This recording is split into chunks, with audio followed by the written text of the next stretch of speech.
İşemik insultda asosiy tekshiruvlarda asosan ultratovush tekshiruvi,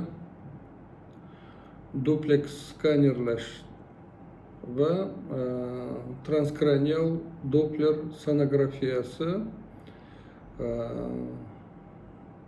qon tomir stenozini, sklerotik bilashkalarning joylashuvi va qon tomir orqali qon oqimining tabiati haqida ma'lumotlarni beradi.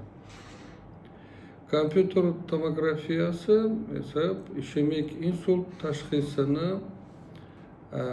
aniqlashtirishda yordam beradi. Kompyuter tomografiyada ishemik insultning eng dastlabki belgisi insult zonada kulrang va oq moddalarni farqlash qobiliyatini pasaytirib beradi. Bu dastlabki bir necha soat ichida sodir bo'ladi. Bosh miya yarim sharlarida infarkt holatida infarkt gomolateral yon qorinchalarning ta'sirlangan sohasida sodir bo'ladi.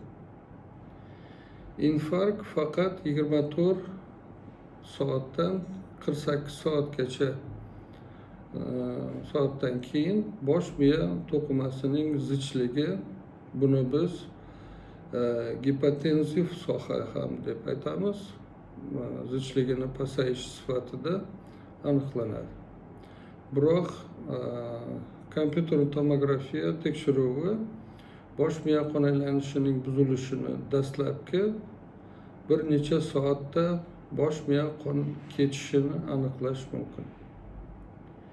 Insult paytida bosh miyaning kompyuter tomografiya qilingan shu tekshiruvida gemorragik o'choq yo'qligi uning ishemik tabiatini aniqlashga imkon beradi.